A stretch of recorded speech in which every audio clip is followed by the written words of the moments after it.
Now, what is a way forward? What you need to know, there's a law that says that no new opinion poll should be published less than 5 days to the election. So if the election... What's the law? So it's called the Publication of Electoral Opinion Polls Act. You need to read it. So no new findings should be published less than 5 days to the election. So it therefore means if you are to take 9th of August as the election and work backwards, the absolute last time any opinion poll company can publish new data is the 4th. So please bear that in mind. And we will be making a decision whether we will do any other survey between now and the election. Also want to emphasize that we did this survey. Some interviews were done before the debate and a few were done after the presidential debate. I'm not sure whether it was a debate or it was an interview with one person.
To get some ideas, perhaps, of how to analyze such research findings, I invite all of you to read my pieces for the online publication, The Elephant.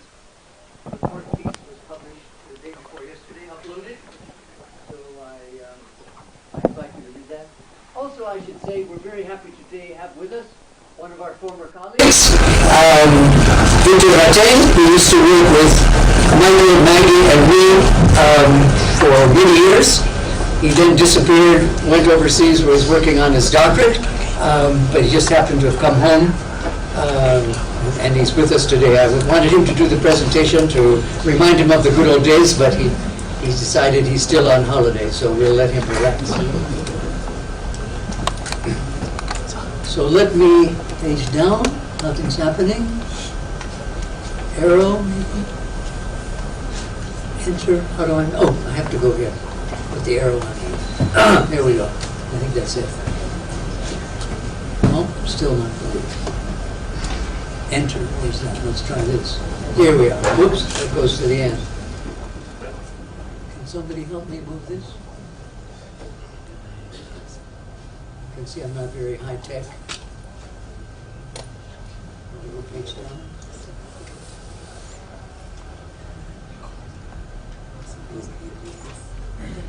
I see. Okay. Okay. So as Maggie said, this is what we're going to cover today. And since she already gave you the headline, I think we can just move. We begin with, well, maybe I should go back here. As Maggie said, this was a household face-to-face survey, the first one we've done since before COVID came. And we suggest here in the introduction some of the questions that we think the survey will help to answer. Whether there's been any significant change in the presidential race over the last month. You'll recall the last TIFA survey was conducted the last week in June, and I believe we released it on the 11th of July. And related to that, the main question that people were asking, not only from our survey but from others, whether the entrance of two additional presidential candidates, George Wajakoya and David Wahiga Maure, would could possibly force a runoff by preventing either one of the top two candidates to get over the 50% plus one threshold.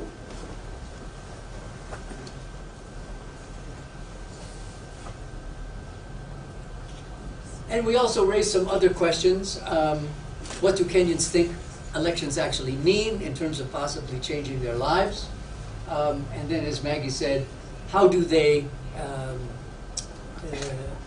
evaluate the performance of President Uhuru Kenyatta as he prepares to leave office? So we start with a couple of findings from about the political sort of context, Kenya's political culture. And I should also say before we get started, we have additional information from this survey, which we'll release probably via video or maybe email next week, more details on certain issues that I'll mention at the end. And the three issues about political culture that we included in this survey and this release. What do people think motivates people to run for office? What do they think about corruption as a potential impediment to good leadership? And then what do they think about how assured are they of election integrity? That people who get the most votes counted fairly will actually be declared the winners. So we asked this question, and you can see the verbatim question is at the bottom. And these two options were read out. What do you think is the main reason why people enter politics? Either for benefit of their community in the country, which is in green, or for their own personal or family interests. And you can see there's a slight majority that believe, I guess more positively, that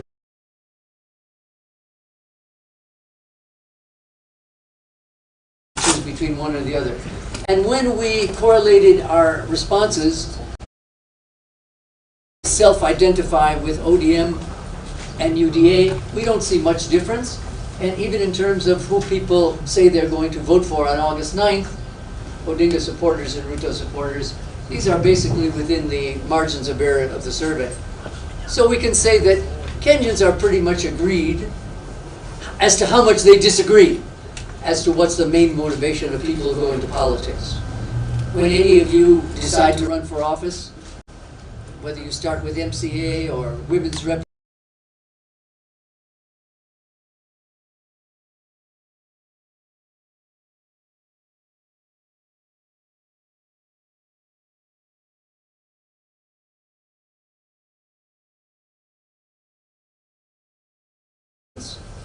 maybe more on the Azimio side, but we asked this question. Do you think someone who's been involved in corruption in the past can still be a good leader? And we see majorities, both for all Kenyans and supporters of the two presidential candidates, believe they cannot, but you see that as more of a concern or a perceived impediment to good leadership among those who are preparing to vote for Raila Odinga and Martha Karua. 81% versus 67% of those who are preparing to vote for William Ruto and Rigathi Gachagua. What's that, a 14% difference. With a margin of error in this survey of about plus or minus 2%, that is certainly significant, but not overwhelming. It's not like supporters of one presidential candidate 100% agree and 0% of the others agree. No, it's majorities for both groups. And then we also asked this general question, not how much confidence do you have in IEBC, which is also important, but the question, do you think someone, sorry, I've got the wrong question there at the bottom, Maggie, we have to put that in, and that is, the question was, do you think in this election some people who get the most votes will not be declared as the winners? And we see that only about a quarter think that that's very likely. But only 40%, fewer than half, think that it's not likely. And we don't see much difference, again, between supporters of the two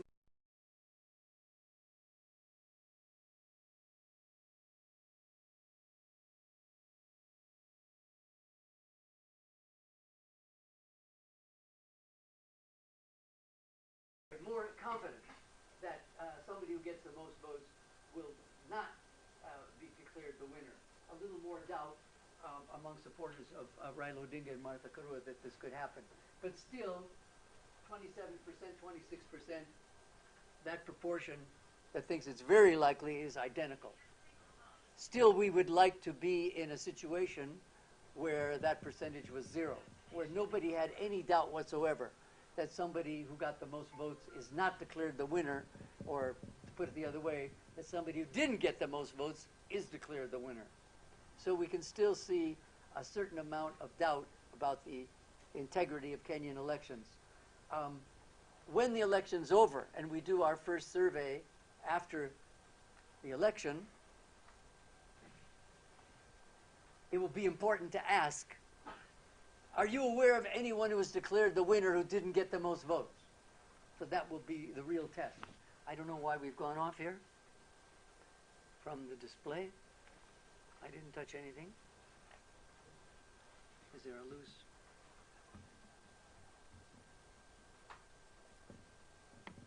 It's a nice flower. Here we are. Okay. Then, as Maggie said, we next turn to voter participation, voter registration, and reasons for those who are not registered. And then, though everyone who said they were registered, we asked them if they could name their polling station. And then, again, those are registered as of the time of the survey, which was just last week. How certain are they that they will vote? We found that 93% of our respondents said, indeed, yes, they are registered voters. No real difference between men and women. And even in age groups, not much difference, except for the youngest age cohort of just 18 to 24, where not even 3/4 said they were registered. The next cohort, 94, but for older people like me, nearly 100% said they were registered. Again, across the 9 zones that we use in the country, not much of a variation. Really only South Rift drops below 80%. And as you'll see in the demographic slide, that South Rift zone includes just 2 counties, Kajiado and Narok. Why there should be fewer people in those 2 counties that are registered on average than the other 8 in the other 8 zones, I cannot tell you. Maybe we could go back to the IEBC registration figures and look at the last census and see if these figures actually match. Of all those who claimed to be registered, we asked them if they could name their polling station. Almost everybody could, and really no difference in that ability to name the polling station either by gender or age. And we might say that the fact that some of these people, a few, could not name their polling station does not necessarily mean that they were lying to us when they said they were registered. Maybe they forgot. Maybe they moved their place of registration to a new polling center and they couldn't remember it. Maybe even some sought to change to a new polling station, but they haven't had time to actually go and verify that their name will appear at that polling station in the registry when it's time to vote. So for people who couldn't name their polling station, we didn't ask, why can't you name your polling station? We didn't want to be that aggressive in our questioning. For that 7%, you saw that overall 93% say they were registered, but we did ask those 7% who said they were not, why not? And you can see overall the 2 most common responses, frequent responses, either they were too busy doing other things during the voter registration period, and that would apply mainly to young people, because older people have had years to get registered, or that they never had an ID or a passport. So those 28 and 26%. Another 1/5, 21% said they had a passport or an ID and it got lost. There's another 14% who say they don't think elections will, whoever wins will improve their lives. And then 8% who don't trust the results. Very, very few, only 1% said they don't register because they associate elections with violence and they don't want to subject themselves to that risk. I'm sure if we'd asked this question 13 years ago, or before the 2013 election, after what happened in 2007 and 8, we would get different responses. Fortunately, that fear of violence has just about disappeared. Among all those who said they are registered, we asked them, all right, what best describes your expectation of your behavior on August 9th? Would you say you will definitely vote? You will probably vote? You probably won't vote? Or you definitely won't vote? And we have only 4% who said either they definitely won't vote or they probably won't vote. So that gives an indication that there's a very high level of interest in this election among Kenyans.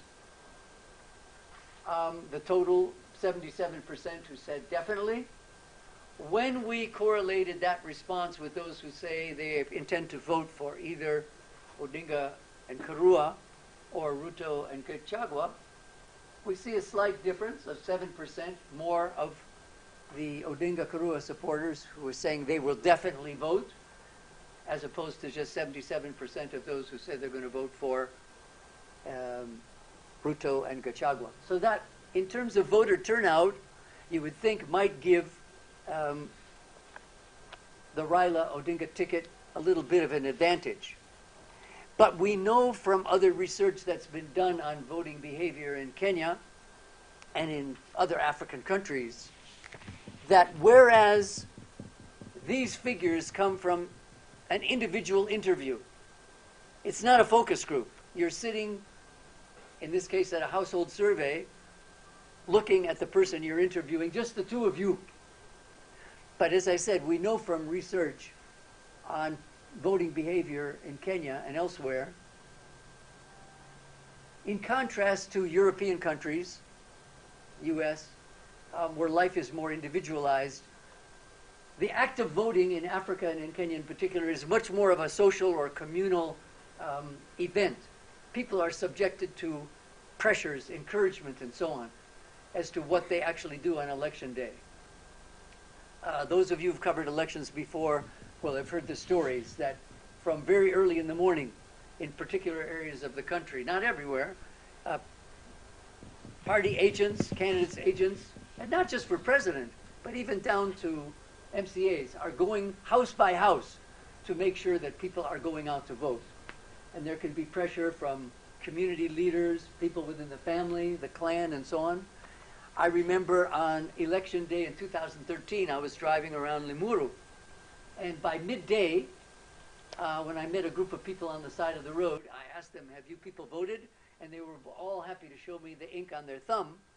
And I said, is there anybody who hasn't voted around here? This was only 1 o'clock in the afternoon. And they pointed at a row of shops and kiosks further up the road. And they said, huwezi kununua mkate, majani, hata maziwa, kama huna wino kwa kidole.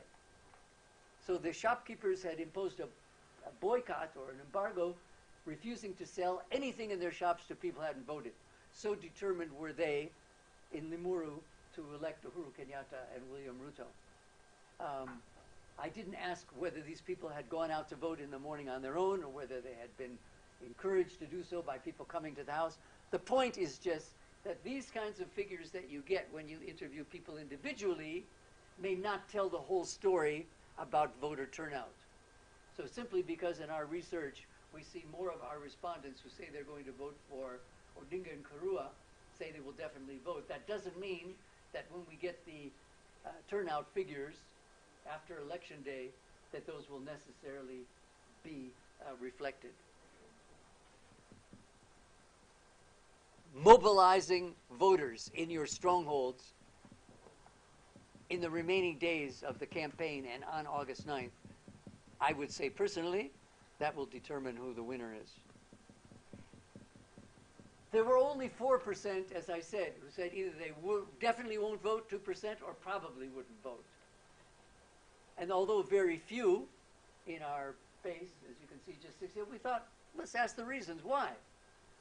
And you can see that overall the main reason is they would be far away from their polling station. And remember, some people, especially who live in big cities and towns, like voting at home in their rural area because they know when they finish their work in town, they'll go and retire at home. But with the cost of living having increased month by month, I'm sure the issue of transport is not easy. Those people who said they're going to be far from their polling station, we didn't ask them, does that mean now you're near your polling station and you're going to be away then? Or you're living far away from where you're registered and you won't be able to get there? And you can see that's a much bigger issue for women than men, more than double. 39% of women gave that as their reason, only 16% of men. On the other hand, an insufficient confidence that the election will make a difference in life is more than twice.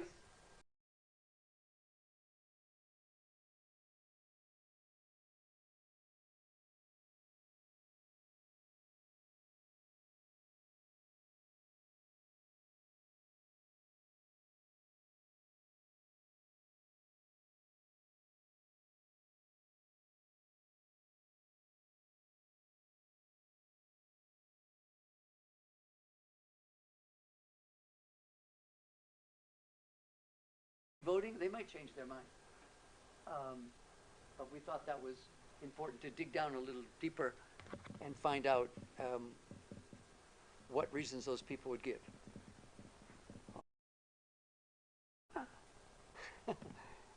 Whoops, I don't know what's the problem here. Okay, political party alignment, the most popular individual party, UDA, 41%, followed by ODM, and then way down Jubilee, Wiper. Roots Party for the first time, we're registering it, and then all the other little ones, 6%. 5% said they wouldn't identify with any party. Another 3% said they might identify, but as for now, hawajaamua.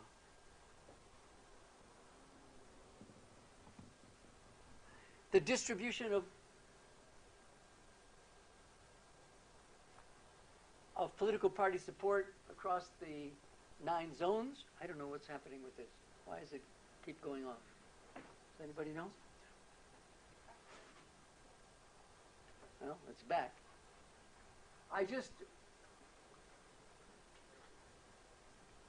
Sorry about that.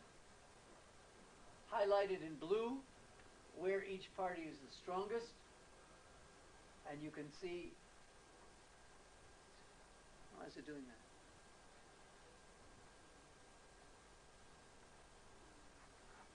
This is not a loose connection, is it?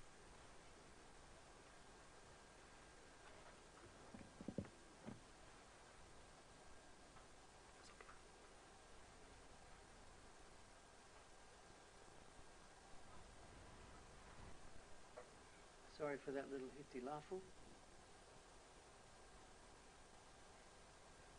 We hope that's okay.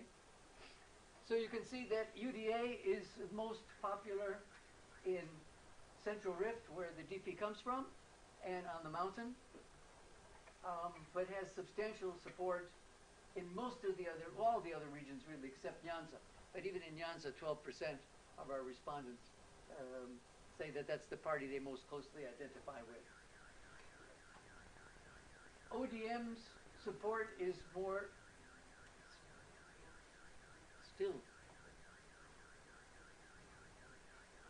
more spread out over the country. Strongest where the former Prime Minister comes from in Nyanza. I don't remember having this problem before.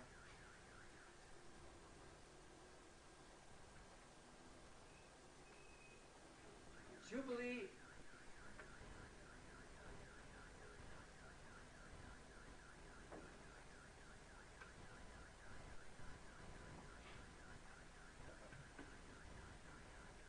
I'm not a technical person, so I'm glad there's some people here who know about these things.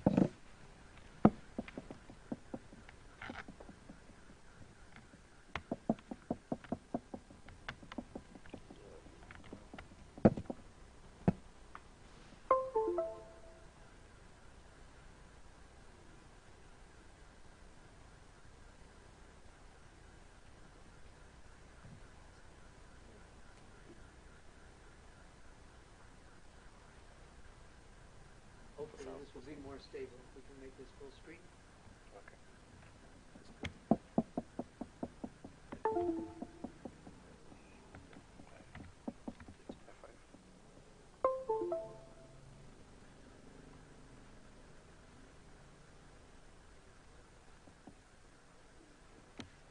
Great.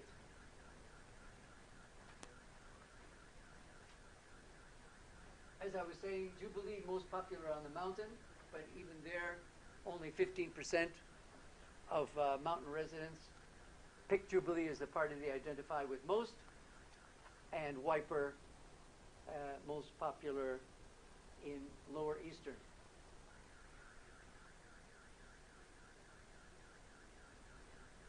Of course, one thing we're aware of is that, well, we'll come to that in a minute.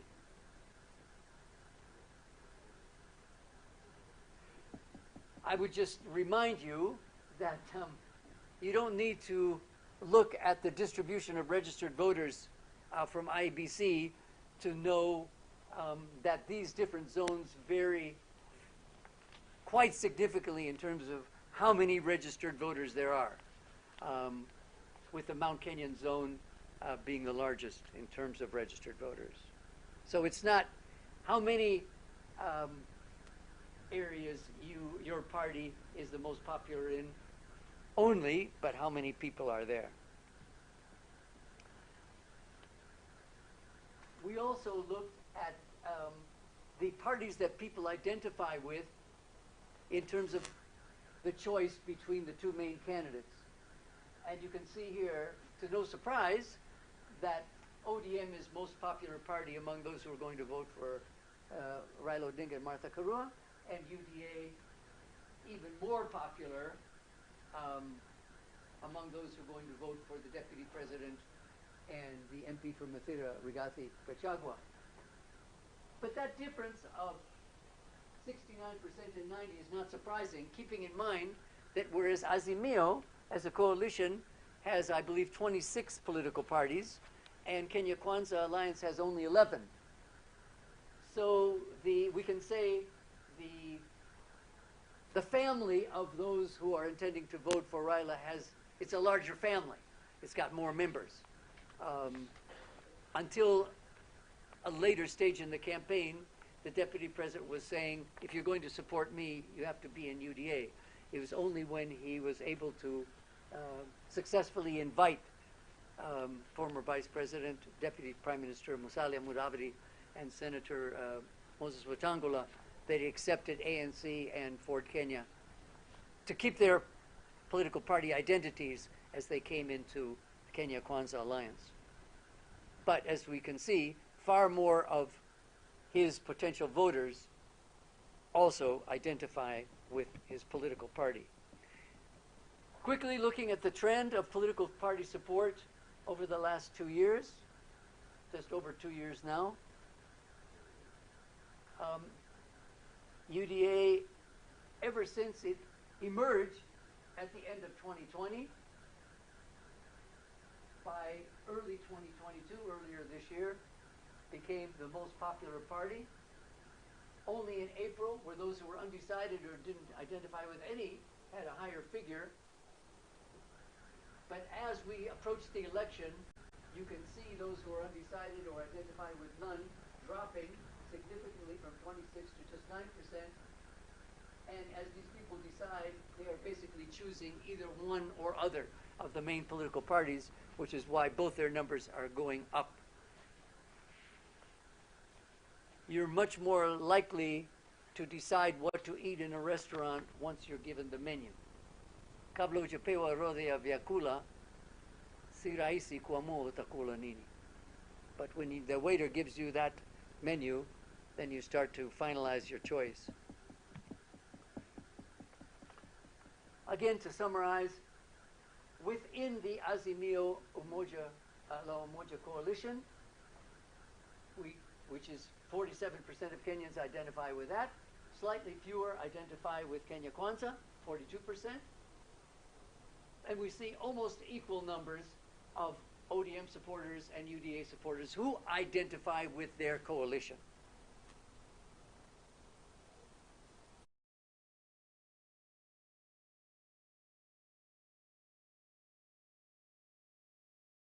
based on local races. Coalition support, again, across the different zones. We can see that in Central Rift, Kenya Kwanza is by far the most popular coalition. And in Nyanza, it's Azimio. Again, this is where the two presidential candidates come from. And this distribution of coalition support pretty much mirrors that of political party support. Mount Kenya, again, the Kenya Kwanza coalition, very popular. South Rift and Lower Eastern. And at the coast, Azimio is more popular, but not overwhelmingly so. We can see, if not a very, how can I say, a strong presence of multi-partyism, but also multi-coalitionism, that almost all the parts of the country are highly contested. And if you make a map, and maybe some of you have been doing this in your newsrooms, of where these candidates have been going in their campaign activities after the last month or two, they're basically going to all the same places. I don't think the deputy president spends a lot of time in South Nyanza or in Luo Nyanza. And I don't think the Raila Odinga Karua campaign has spent a lot of time in the Kalenjin areas of the Rift Valley, because that's not where their potential votes are. I'm not saying they don't go there at all. Compared to what we were seeing in the early 1990s, there's much more political tolerance in Kenya now. We don't have people saying, these are zones, you can't come here. I think Kenyans have become much more comfortable, much more tolerant of political differences. And I think that's, personally, my opinion, I think that's healthy, good for evolving democracy. But it just shows that almost every part of the country is really competitive. How these people in the different campaigns each week or each day decide where they're going to go, I have no idea. Maybe we'll do some interviews with them afterwards. But basically, as we've been seeing in your colleagues' analysis in the media, every campaign visit, every location, you have to decide, do I want to go and try to convince undecided voters to come and vote for me, or even convince people who have decided they're voting for my opponent to change? Or do I want to go to the places where I know I'm popular, mainly to maximize voter turnout on August 9th, among the people who would vote for me anyway, based on our own research, whether TIFA's polls or their own internal polls that they've been doing. And I could say also, we know from various sources that there's been more polling by the campaigns for their own purposes in this election than ever before in Kenyan history. Who they've been getting to do their polls, that's another issue. Again, the coalition support across the regions, basically what we showed in the previous slide, so I don't think I have to repeat that.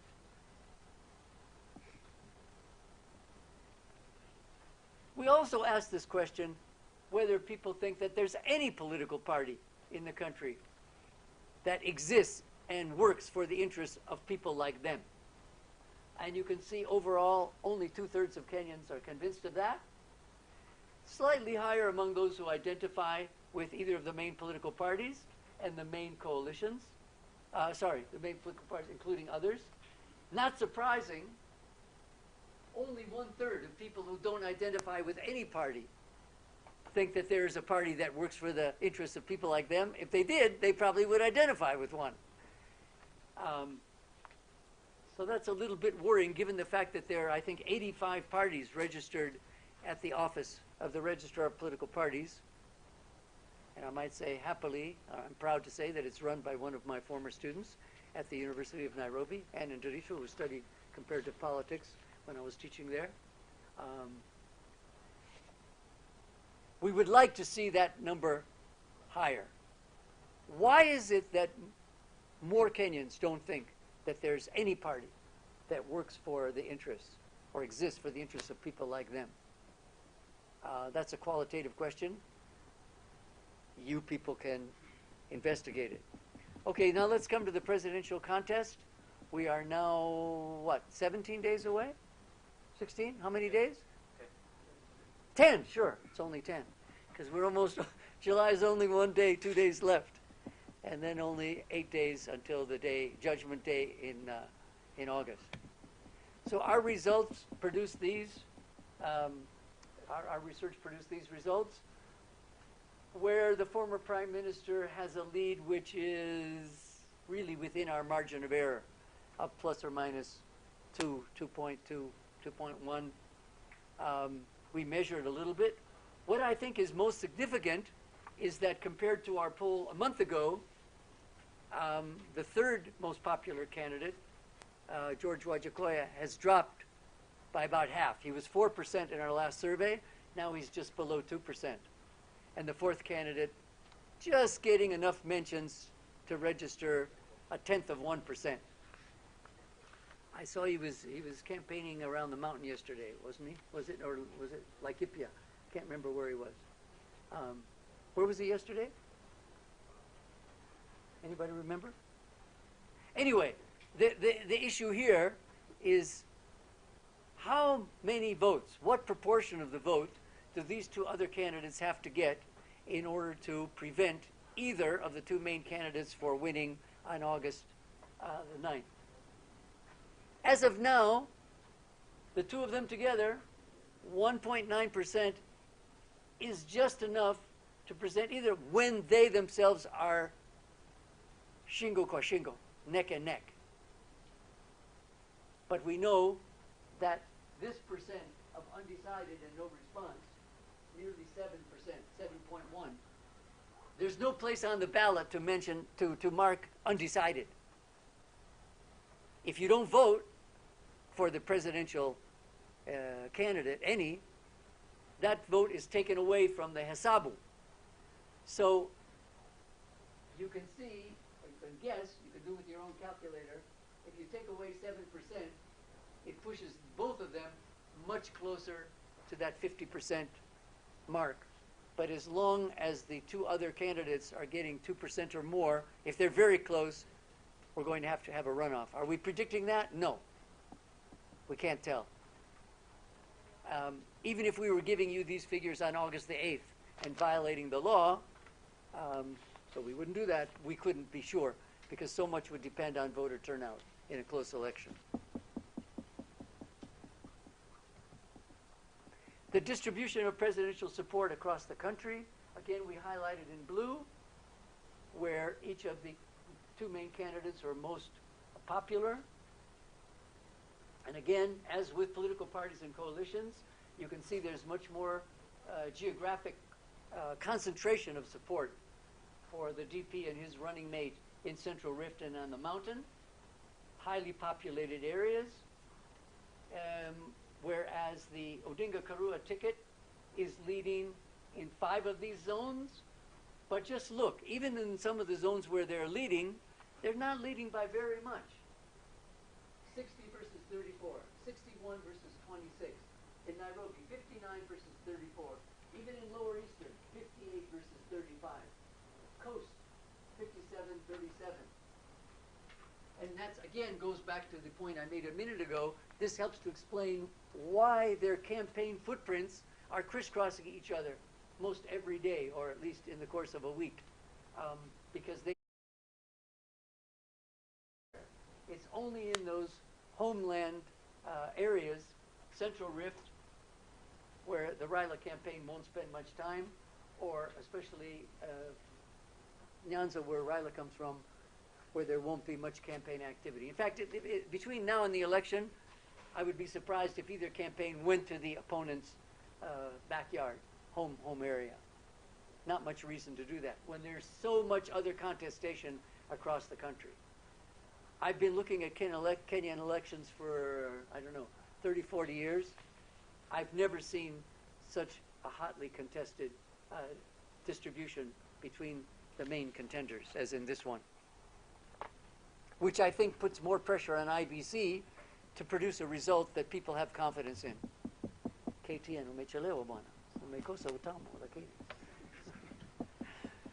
Better late than never. Now, we wanted to get inside the numbers a little bit in terms of some key demographics. And what do we see? We see that the surprisingly perhaps, the Odinga Karua ticket suffers from more of a gender gap than does the all-male ticket of Ruto and Gachagua, where 9% more men say they're going to vote for Raila, whereas 3% more women than men say they're going to vote for Ruto. When Martha Karua was originally, the day when she was announced, was it 16th of May or 17th? As the running mate, we saw a lot of celebration by women's groups and so on and so forth, saying this will encourage women both to vote and to vote for a ticket that has a deputy president. We're not seeing that in the data. In age, we don't see much of a difference. Slightly more support among the younger people for the Ruto Gachagua ticket, 46 versus 43, barely outside the margin of error. Where we do see a big difference, although the number is very small, is 3 times as more young people saying they're going to vote for Wajakoya and his running mate Jacinto Amai, but with his 1.8%, that's not many votes. It can be enough to, as I say, force a runoff, but it seems that if Wajakoya was not in the race, more of those of his 3% of the younger people would probably go to the deputy president, since he is somewhat more popular, a little more popular among younger voters.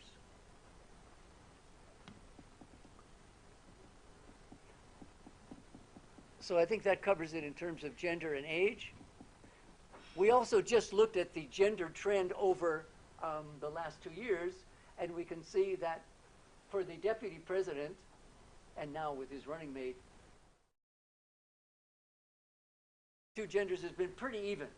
Crisscrossed a little bit. More men said they were voting for him than women. Now it's the other way around, by 3%, as I said.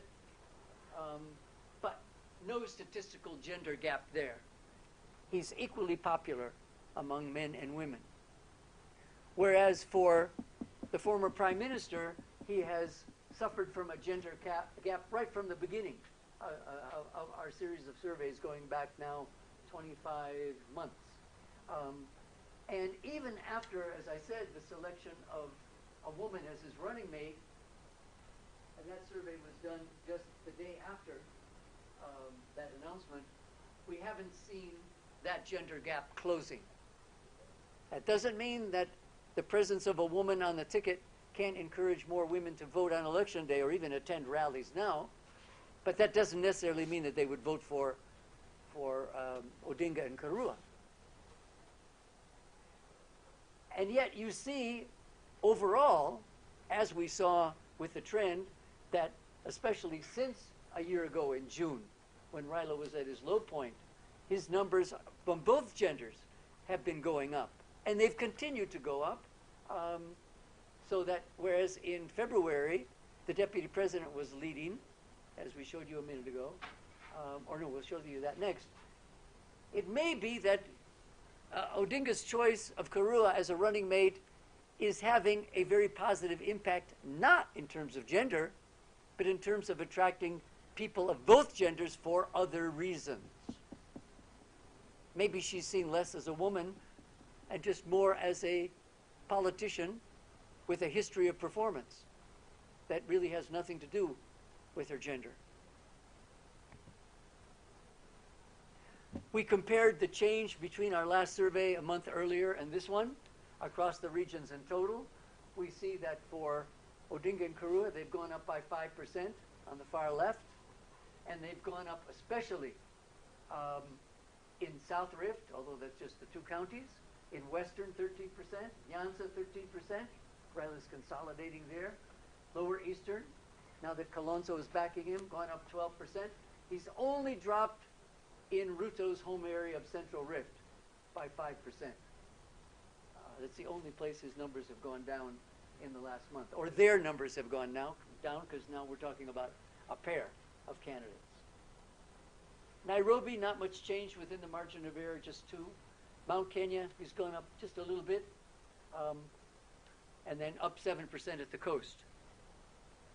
When we look at the same change for the opposing ticket of Ruto and Gachagua, we can see again, they've also gained 5% since the last survey. And that's simply because the undecideds, as we showed, were decreasing from 26% down to 7%. So people are making up their minds, but those undecideds are not dividing themselves disproportionately. Each side is benefiting equally, even if there's some changes. In northern Kenya, the DP and his running mate suffered a major decline of 24%. They've also dropped down in western, 11%, notwithstanding the support that they've been getting from ANC and Ford Kenya. But very healthy increases in his home area of Central Rift, up by 20%. Up at the coast, 11%. Up on the mountain by 13%. Up a little bit in Nairobi.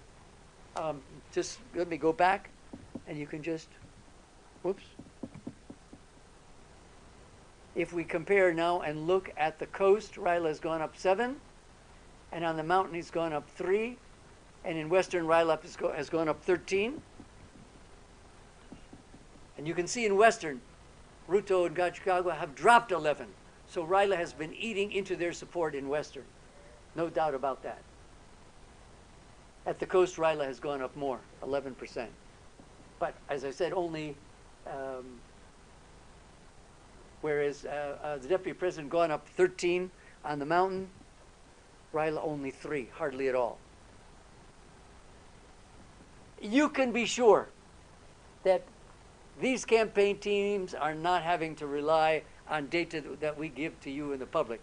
They're doing their own, and they've got these same figures. And they're making decisions, as I said, on a daily basis. Where do we need to go to maximize our return on the 9th of August?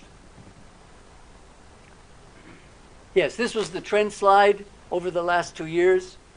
And we can see, as I said, since April, when the DP still had a lead of 7%, it was really just after the choice of the running mates that Raila overtook him. Raila with Martha Karua, and has maintained that very narrow lead since, as both of their numbers, as we showed, have gone up, as the undecideds, the purple has gone down, now to 5, and people who no response wouldn't answer the question, also gone down.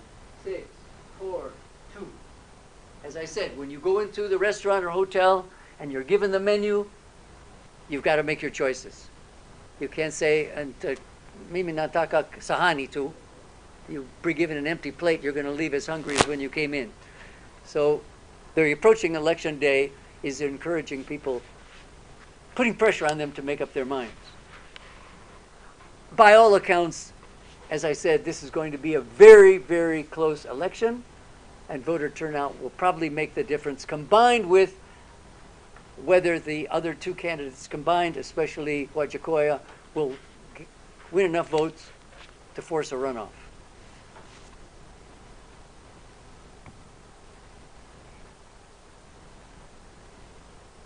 We then ask people, what's the main reason that you are voting for either Raila or Ruto?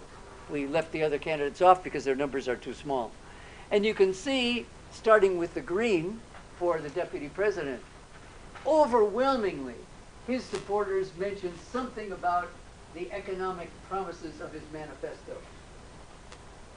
Economic growth, cost of living proposals to deal with that, support for youth, the poor and the elderly, job creation, overwhelmingly. It's not to say that those who are voting for the former Prime Minister don't also mention that, but not as many.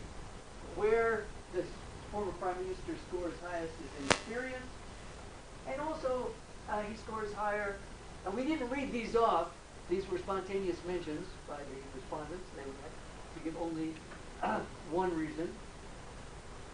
Raila scores much higher, more than double on devolution, support for devolution. I'm sure that comes from his, the BPI proposal of more than doubling the statutory allocation to the counties from Treasury.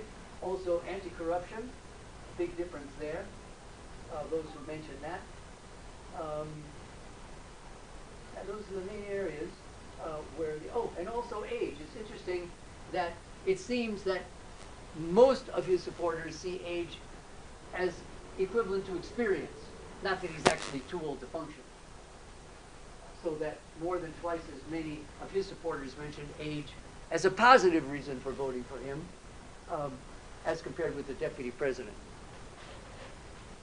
As somebody who's about the same age as Ryla, that makes me feel good.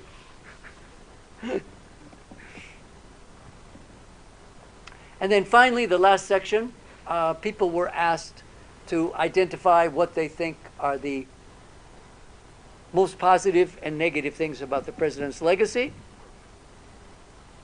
And we can see under the positive mentions, among all of our respondents, as well as those who are supporting either of the two main presidential candidates, infrastructure is mentioned most, but improving security also gets very high mention. I think they were allowed to give 2 responses, was that correct? That's why these are totaling more than 100? Pardon? I see. The lists were read out. Okay. And asked if they scored them positively or directly affected. Right at the top. And not much difference between supporters of Raila Odinga and William Ruto, for that matter. 40 versus 47%. Public debt, second most frequent. Again, it's not something that Kenyans are aware of day to day. I guess you have to be an economist or a business person or a banker to realize how serious that is. 12% of Kenyans couldn't think of anything negative about him. Interestingly,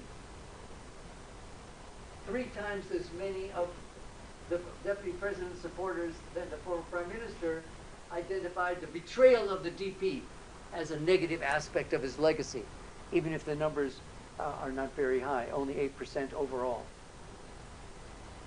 And a few other mentions, negative at the bottom, destruction of Jubilee, extrajudicial killings, and so on. Of course, historians will have their own analysis, interpretations of what his legacy is. But for any leader who has made a mark in history, there are going to be positives and negatives. And I believe that takes us to the end of the presentation. I'd be very happy to try to answer any questions you might have.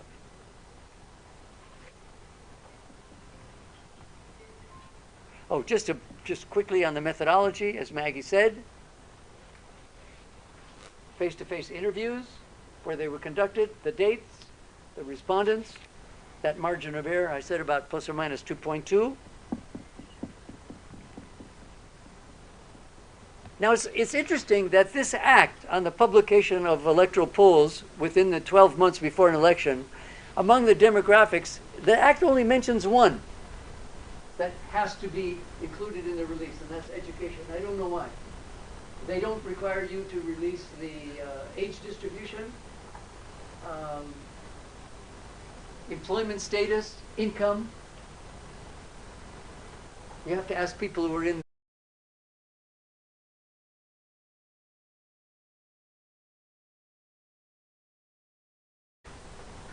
So we produce more than that. And then to know which county is in which of our zones, I was interested to see that both of the other main pollsters or survey companies, that's Radio Africa for the Star and InfoTrack, we were the first ones to move away from the old 8 provinces over a year ago to use these, which we thought were more reflective of political concentration, political identity, and alignment in the country. But I noticed that InfoTrack, for their South Rift region, they also include Bomet and Kericho. And I discuss this in my elephant article, all about zones and to what extent zones reveal the concentrations of particular ethnic groups. So read my elephant article, download it for free on the internet. And now, questions. Just, if you have one, please say your name and what media house you represent. Or if you're a spy, you can say who sent you to spy.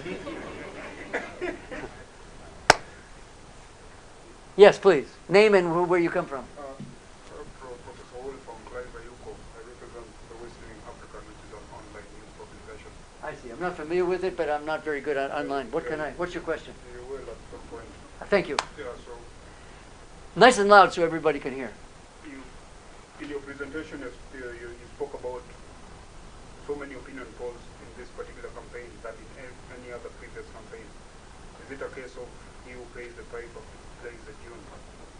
I wish it were. I wish we would get more people paying us to do more polls.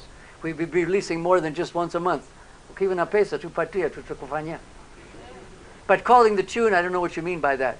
I don't think any serious company would produce fake results just because of who is paying them. They would kill the company. I mean, elections are only once in 5 years. Ask Maggie Herrera's accountant. 90% of the income since she started her company has not come from political polls. No company that is not drinking chang'an is going to play around with figures for a few surveys to get a bit of money, and then you're not going to get any other work, so nobody would do that. Also, how many people would have to be paid in a company to rig before all of them would keep quiet? In any company, there are at least 3 or 4 people who are going to know what the real results are from the field. So all of us are going to be bribed. If one person refuses, he reveals on the others, and the company is dead. I mean, come on. I don't think anybody does that. Now, I'm not saying that there aren't some polls that I've seen that I have a lot of suspicions about. There are a couple of polls that have been released that have not conformed with the act. Also, I was talking to a fellow, Peter Kimani, who works for an organization called Code for Africa, which is a non-profit company which is looking at all forms of misinformation, disinformation on internet platforms. And he gave a presentation last week, and he said every week they are finding about a half a dozen fake surveys that have been posted online. Now, their definition of fake is not rigging the numbers. It's taking some funny numbers, halafu kubandika on a TIFA or other reputable company logo. And I think just the other day, Maggie had to put out a statement when she saw somebody sent her, or maybe she found it herself, that somebody had used these TIFA slides and put some figures that had nothing to do with us. Was that last week, Maggie? Every week. Every week, yeah. As I say, Bwana Kimani, he said they're finding 6 or 7. And what they do is when they see a poll, supposedly from a company online, they call the company and ask, is this really your data? They found 6 or 7 per week over the last month or 2, which are fake. But that's different from what you're saying, where you get a legitimate company like us that says, oh, our survey says so-and-so has 30%, let's make it 60%. Doesn't happen. Does that mean that every company is as careful in their methodology as the others? That I can't comment. All I know is that for the companies that I've worked for, I've not been aware of any so-called rigging, or I wouldn't be working for those companies. My professional academic reputation is more important.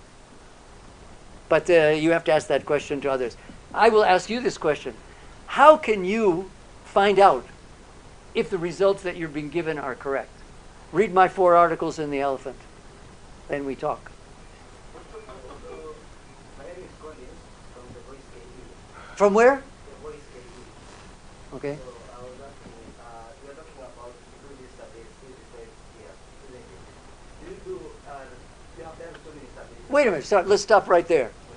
When you say every 5 years, now I've shown you results going back to the middle of 2020.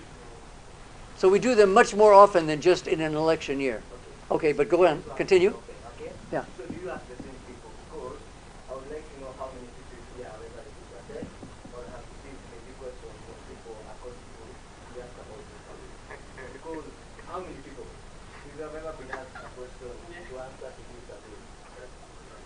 Because I would like to know if you do teach the same people. Because we have never, for example, before I told you, the fact that you want to support the year, you will give or this or this. You know, we had, you reminded me, we had, before the last election, we had a forum at KICC. And there were several people from survey companies there, people from media. And because we were all getting a free lunch, there were like 600 people in the hall. And I forget who was moderating. It was a woman from, I think, the ICT ministry. And somebody in there asked the same question. And so the lady, I'm sorry, I can't remember her name, she said, okay, we've got a big group here. Have any of you ever been interviewed? And about 7 hands went up and said yes. 7 out of 600. Now you ask the statistician. That's about the proportion of people in a random sample of 2,000 with an adult population of 30 million that you would get. Now, I can give you a little bit of a hint. I told you from this survey, we have quite a bit of material that we're not releasing today. We'll release some next week. You should be working for me. We asked in this question, in that survey, have you or any family member since the beginning of this year been interviewed by any company, either face-to-face at your house or on phone, about the election? And we got, what, about 8% who said yes. And then we asked for them which company or companies have been interviewed. And we got the names of all of them because we want to find out who is doing secret surveys and not releasing them for these politicians.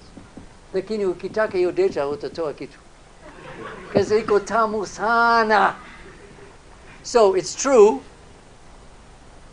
I mean, in the US, where you get a national poll, Victor can tell you, of 1,500 with more than 300 million Americans, your chances of being interviewed in any particular survey is like 1 out of 10,000 or 1 out of 50,000. Very, very few. But you've raised an important point about who gets selected. Maggie said that until this one, because of COVID for the last 2 years, we've only been doing mobile phone surveys. How did we get those phone numbers? We didn't collect from our friends or from Marange's friends or Maggie's friends. No. TIFA was doing household surveys before, whether on education, agriculture, health, business, whatever. And at the end of those interviews in households, they would ask, "Kwa unyenyekevu, do you or somebody in the house here have a phone?" And 80 to 90% of Kenyans now do. And then we ask them, would you agree to give us your phone number in case in future we might be doing a quick poll where we don't have the time or the finances to send our vijana, our interviewers, mashinani, and we can give you a call? Almost 100% of Kenyans give us their phone numbers. Kenyans love to be interviewed. One of the main reasons that the pollsters in the US were wrong about the 2016 election was that too many of Trump's people refused to be interviewed because Trump said pollsters are bandias, they're all criminals. But Kenyans really like to be interviewed.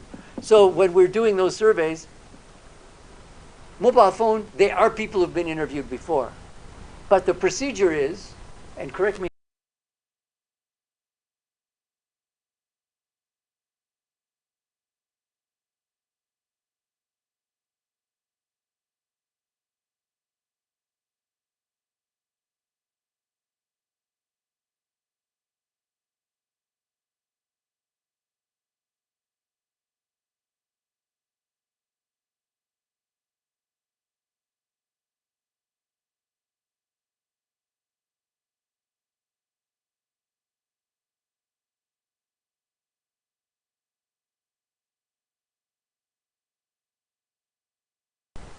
it is a very highly regarded methodology to do what are called panel polls, where you pick a sample of people, however you want them to be, and you interview the same people every now and then and see how their views are changing.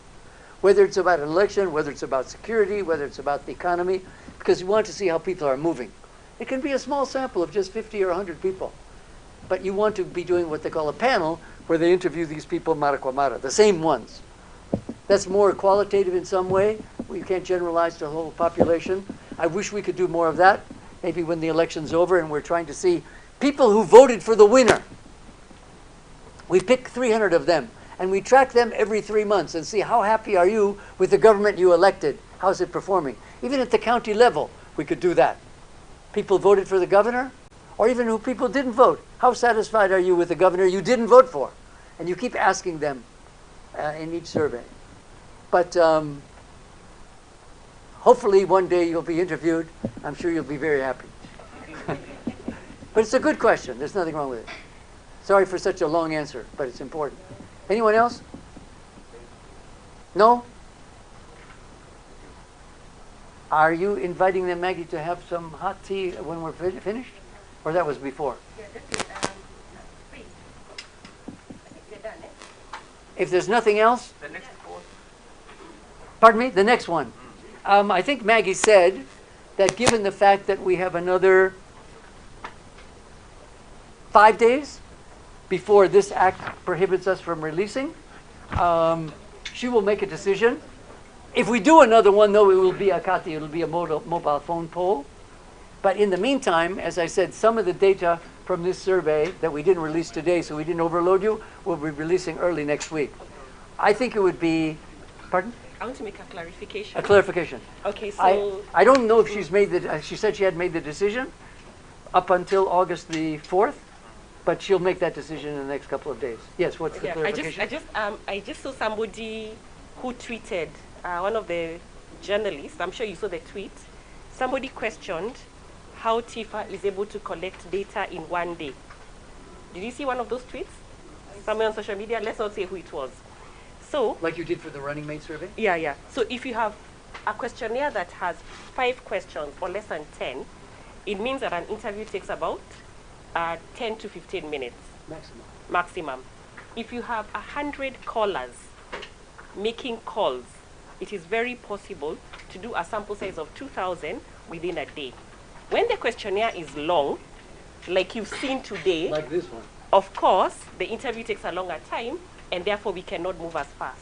So if you're going to do one more poll, the questionnaire will be very short, and we'll see how we can do a turnaround that is very short. So if you're in doubt on how we turned it around, call us and ask. Don't post something on social media and ask questions. And one example of that, the survey that we did immediately after the announcement of both running mates, if I am correct, Maggie, there was 1,719 interviews completed in 1 day. But as Maggie said, the interviews took only 3 or 4 minutes. Are you aware of who the running mates are? And who are you going to vote for? That was basically it. Okay, so we've come to the end, and if you go through that door and turn to your right, there's a cup of tea. You want to ask them something? Okay, sasa Kiswahili.